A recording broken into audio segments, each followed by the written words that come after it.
Today we're going to talk about the country that really surprised me. Initially I thought we were only going to spend maybe 2 weeks there. We end up spending nearly over 2 months instead. This country's Malaysia. Welcome back to the Peterson Odyssey, and we're just going to follow on from the Real Cost series that I've been doing as you've seen in the past. I'm Darryl, and my wife Megan and I, we're travelling around the world, most of it in our van at Zwibble. We spent 66 days in Malaysia, more than what I expected. The first 29 days we're actually just waiting for Zwibble to clear customs. The remaining 37 days we're out and about just exploring Malaysia. So here's what it cost us. I guess there'll be three currencies that we'll talk about. Malaysian ringgit, obviously we're in Malaysia. New Zealand dollar, that's my currency. And US dollars, because maybe the rest of the world kind of links their own currency to that one, so you can kind of peg it to that. We mainly paid for our purchases on our credit cards via contactless payment. You just need a little bit of cash, I'd say, to bring with you for when you go to night markets or food stalls. They operate out of cash, and it's just a lot more convenient for them. So we were there for 2 months, and we took out a total of 2,000 Malaysian ringgit. Worked really well. We flew into Malaysia twice. First was our original one from India to Malaysia, and then the second one was from after doing a 2-month journey going around Asia. We flew from Hanoi to Kuala Lumpur as well to continue our overlanding journey on Zwibble. For these two flights, they were a total of just under 2,900 Malaysian ringgit, or 1,225 New Zealand dollars, or 725 US dollars. These are for two flights for both Megan and myself.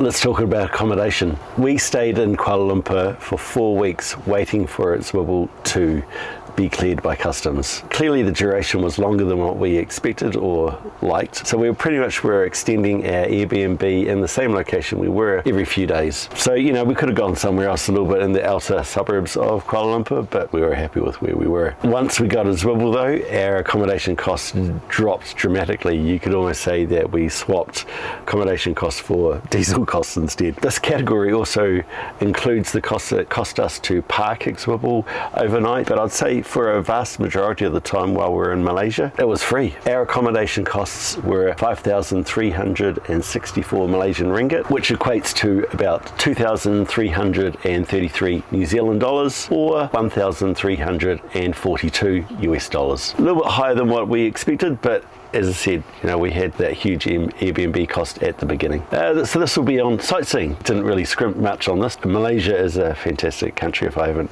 described that enough already. So, you know, we visited temples, walking tours, did some snorkeling, and also a few theme parks as well. So yeah, there was a little bit of fun.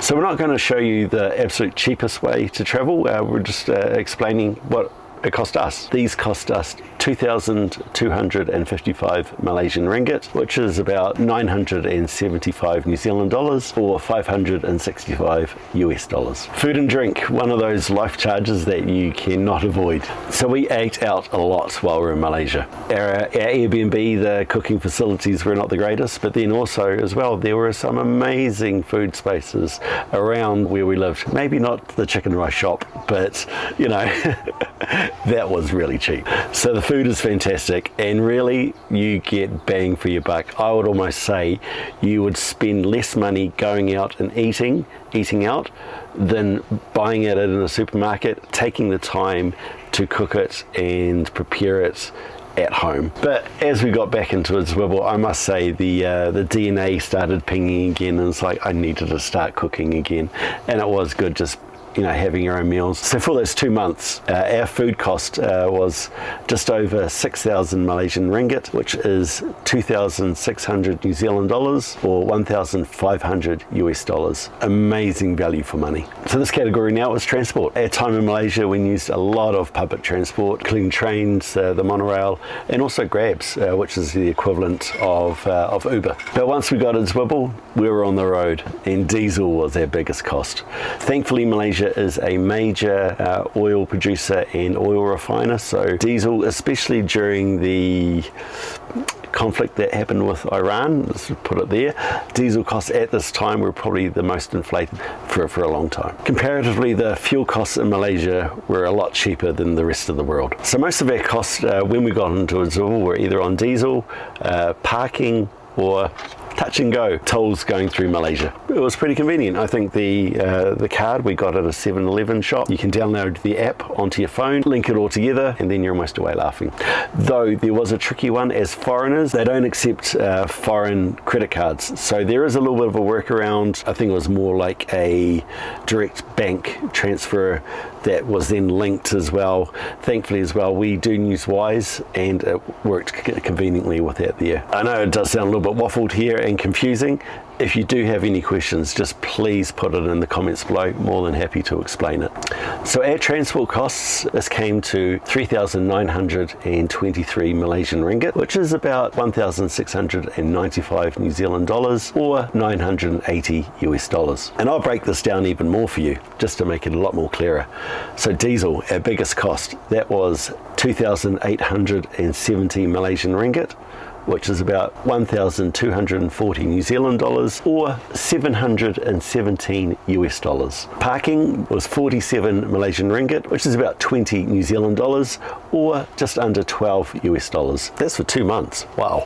Touch and go. Not too bad if you look at it. So it was about 192 Malaysian ringgit, which is about 83 New Zealand dollars or 48 US dollars. This next section is Zwibble charges. So this is really just to keep Zwibble legal, current, and I guess on the books. So this especially includes our International Circulation Permit, or ICP. This is to get us into the Malaysian system. We needed actually twice, the initial one, and then once we got back to Malaysia after our 2-month tour around, we needed to extend it. At the time of filming, Malaysia may have changed some of the rules, including like the extension to the ICP.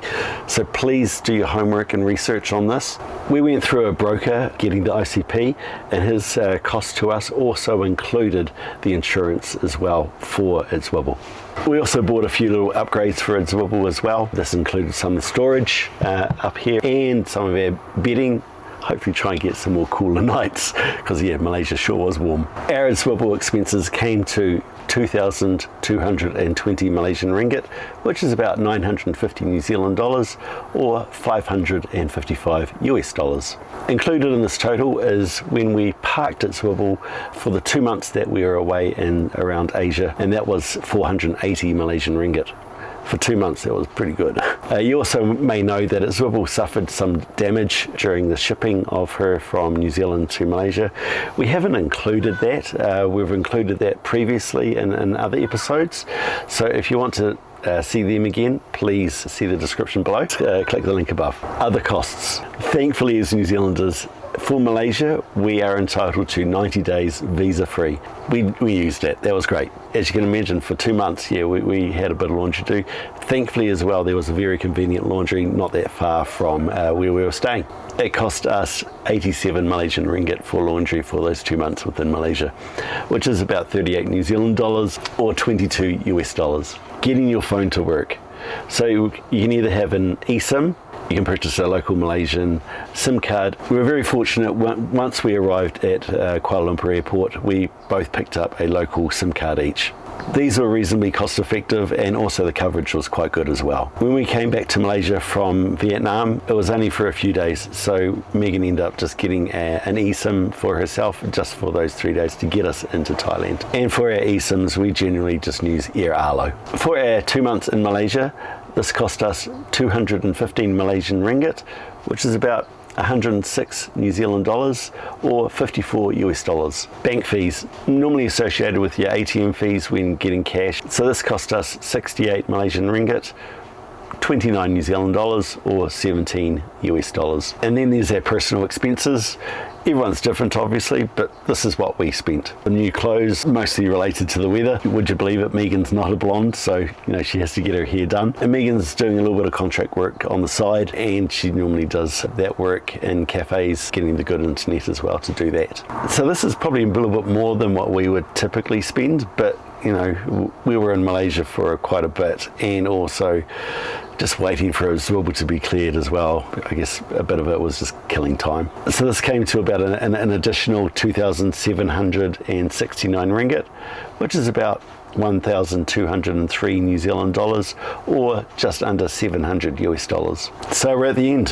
What did it cost? So as I said, we were in Malaysia for 66 days, a country that I grew to really enjoy. Our total for 66 days in Malaysia was 25,862 Malaysian ringgit, or 11,155 New Zealand dollars, which equates to about 6,465 US dollars. So this is my favorite little bit, per person per day. So this works out to be 195 Malaysian ringgit, or 85 New Zealand dollars, which is about 49 US dollars per person per day. That just makes Malaysia so economical. A big part of those costs were our unexpected delays in getting at Zwibble. We spent 4 weeks just in our Airbnb in central Kuala Lumpur, but once we got to Zwibble, I gotta say, I found Malaysia to be an incredibly reasonable country for van life. So our biggest advice for other overlanders is just to be financially prepared for delays. It doesn't matter which country or city that you're starting from. When you're shipping a vehicle internationally, things don't always go to plan. We didn't include the cost of the shipping of Zwibble. That was in a totally separate episode that we've done earlier. So if you want to, please go see it in the link above. If you enjoyed this episode, please like and subscribe. If you have any questions or comments, please put them in the comments below. More than happy to answer them for you. So moving on, our next episode for our series is going to be our next country, Thailand.